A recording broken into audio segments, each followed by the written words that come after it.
What if the one you are most jealous of is not living a better life, not possessing a better destiny, not even being a better person, but is simply living a different chapter in a book that you were never meant to read, and your jealousy is not a sign of your inadequacy, but a sign that you have forgotten that your own book is the only one you are authorized to write, and the obsession with another's pages is a form of self-abandonment, a betrayal of the ink that is waiting to flow from your own pen, and the ink is not a competition, it is a confession of your own longing, your own fear, your own unique and irreplaceable vision. And a vision is not a copy of anyone else's, it is a fingerprint of the divine, a signature that only you can sign. And today we are going to stop reading the books of others. We are going to stop comparing the chapters, we are going to stop measuring our progress against their plot twists, and we are going to close every foreign volume, we are going to place them on a high shelf. We are going to turn to the blank page that is our own life, and we are going to write the first word, a word that is not borrowed, not imitated, not stolen, a word that is ours. A word that is the beginning of a story that no one else could ever tell. The first story is a story of a man who lived in a city of mirrors, but the mirrors did not show him his own reflection, they showed him the reflections of others. And he spent his days looking at the mirrors, comparing his life to the lives of the people he saw, and he was consumed with envy, he was consumed with jealousy, he was consumed with a sense of his own inadequacy, and he was miserable. He was so miserable that he could not see his own life. He could not see the food on his table, the roof over his head, the people who loved him because he was too busy looking at the mirrors. And one day a friend came to him and said, "You are looking at a window, but you think it is a mirror. You are seeing the lives of others, but you are not seeing your own turnaround. Look at the wall behind you. The wall is your life, and it is not empty. It is full. It is full of paintings, paintings that you have painted, paintings that are beautiful, but you have forgotten to look at them because you were too busy looking out the window." And the man turned around, and he saw the wall, and he wept, because the paintings were beautiful. They were his own. They were his life, and he had been ignoring them. He had been ignoring the masterpiece that was his own existence. And the twist is that he did not stop looking at the mirrors, but he stopped comparing. He started looking at the mirrors as a source of inspiration, not a source of envy. He started seeing the lives of others as a reminder of the possibilities, not a judgment of his own inadequacy. And he said, "The mirror was a thief. The wall is the treasure, and the treasure is my life. And my life is the only treasure that matters." The second story is a story of a woman who was the most talented singer in the world, and she was famous, she was celebrated, she was the voice of her generation, but she was also deeply unhappy because she was always comparing herself to the other singers. She was always listening to their music, analyzing their technique, measuring her success against theirs, and she was never satisfied, she was never content, she was never at peace. And one day she met a man who was tone deaf, a man who could not hear the difference between her voice and the voice of a crow, and he said to her, "You are the most beautiful woman I have ever seen, but you are also the saddest. Why do you not sing for yourself? Why do you not sing for the joy of singing? Why do you not sing for the feeling of the air in your lungs, the vibration in your chest, the release of the song?" And she was silent, and she realized that she had been singing for the comparison, not for the song she had been singing for the approval, not for the joy she had been singing for the crown, not for the music. And she stopped listening to the other singers. She stopped measuring her success. She started singing for herself, and her voice changed. It became richer, it became deeper, it became true. And the twist is that she did not lose her fame. She gained a new kind of fame, a fame that was not based on comparison, but on connection. And she said, "The comparison was a cage. The song is the key, and the key is the joy, and the joy is the life." The third story is a story of a king who had a garden that was the envy of the world, and the king was proud of his garden. He spent his days tending it, admiring it, protecting it. But he was also obsessed with the gardens of other kings. He sent spies to report on their flowers, their trees, their fountains, and he was always finding fault with his own garden, always seeing the flaws. always wishing for the flowers of another, and he was miserable. He was restless, he was desperate, and one day a gardener came to him.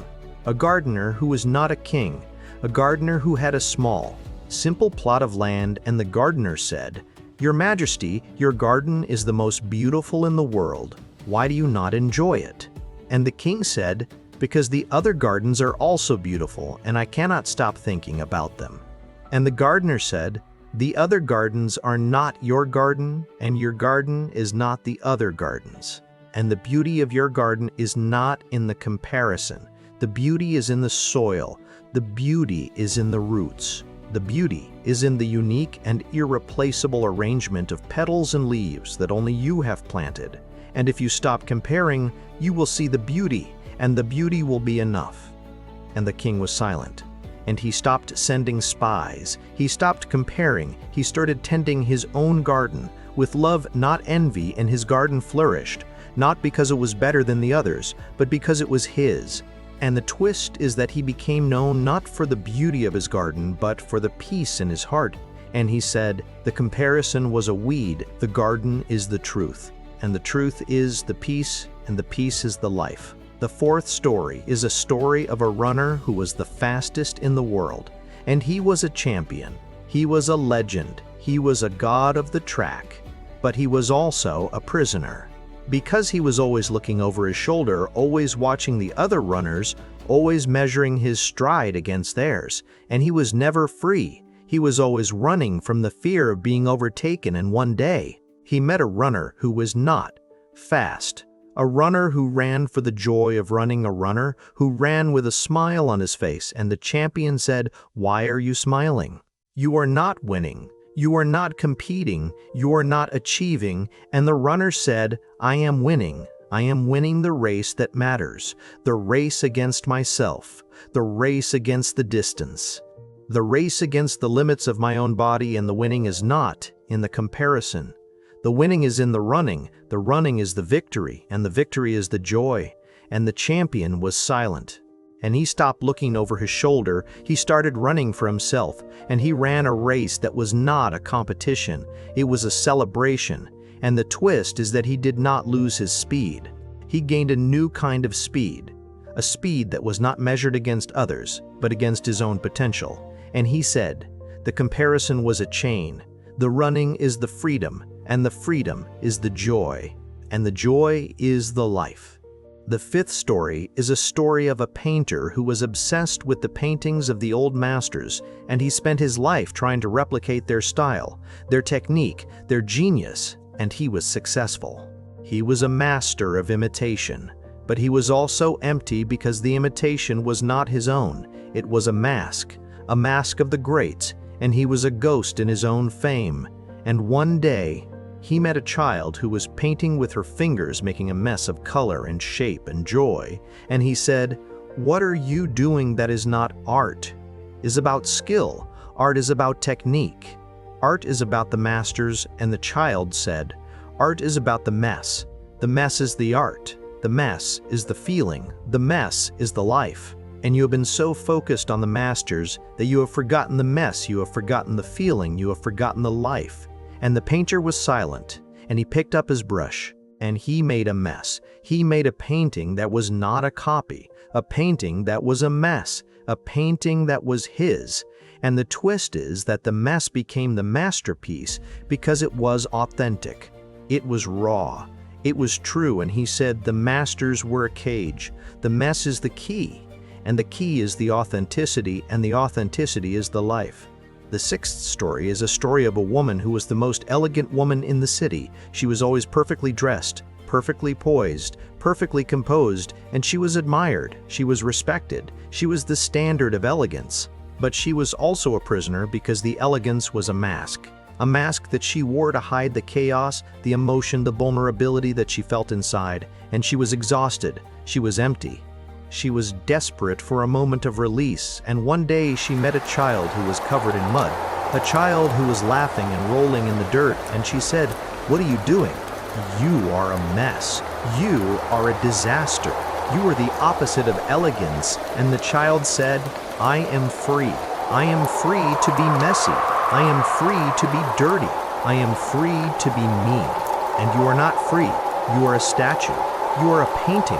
You are a thing to be admired. But you are not alive, and the life is not in the elegance. The life is the mess. And the woman was silent, and she took off her shoes, and she stepped into the mud, and she laughed, a laugh that was rusty, a laugh that was ugly, a laugh that was free.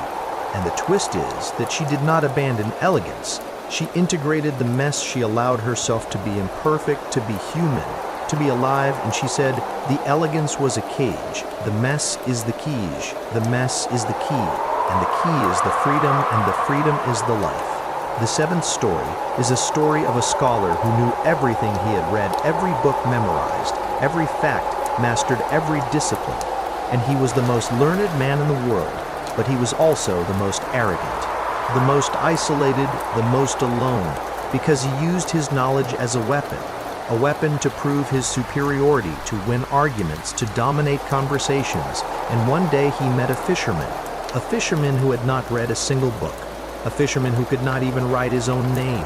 And the scholar said, "You are illiterate, you are ignorant, you are nothing." And the fisherman said, "I know the sea, I know the tide, I know the fish, I know the wind, and the knowing is not in the books. The knowing is in the living is the learning, and the learning is the humility, and the humility is the wisdom."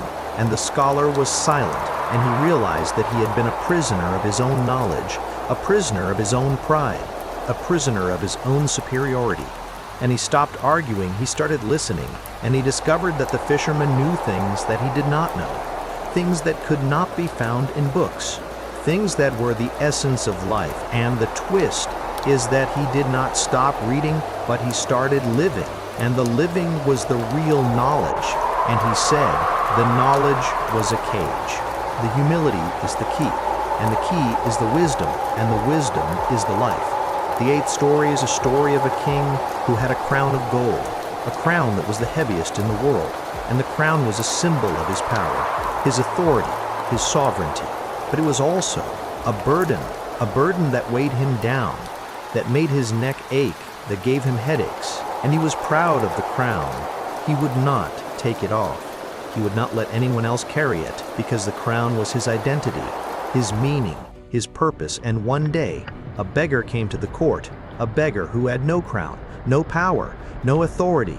And the king said, "Why do you not bow to me?" And the beggar said, "Because you are not a king. You are a statue. You are a statue of a king. And the statue is not alive. The statue is not free. The statue is a prisoner of the crown. And the crown is not power. The crown is a chain, and the chain is the prison, and the prison is the life you are living. And the life you are living is the death."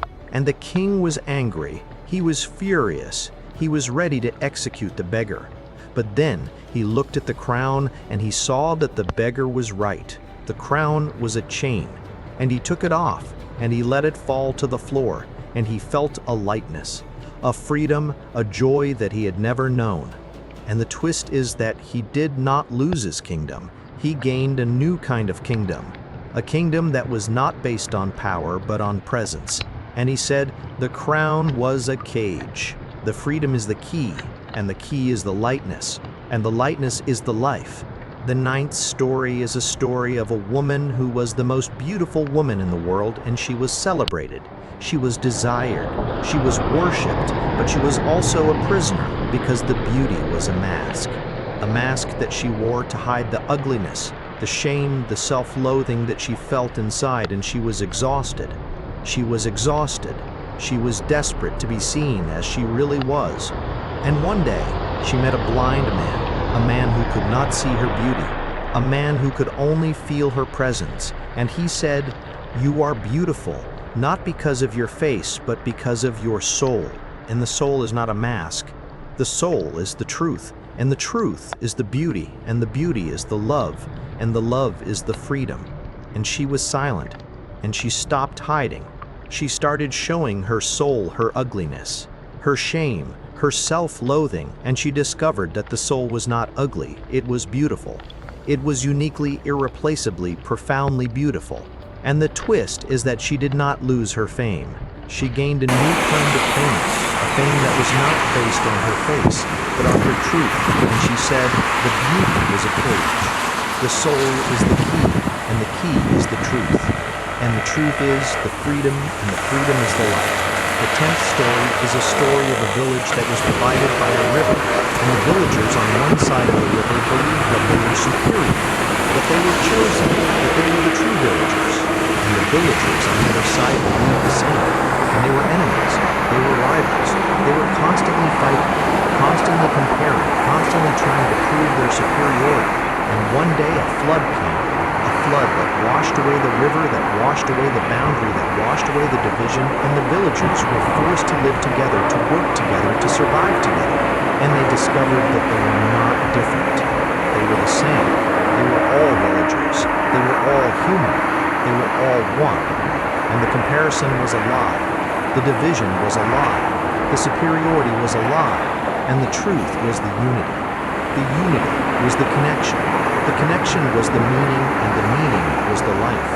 And the twist is that they did not rebuild the river.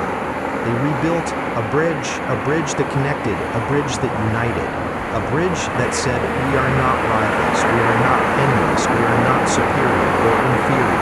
We are one, and the one is the truth, and the truth is the peace, and the peace is the life.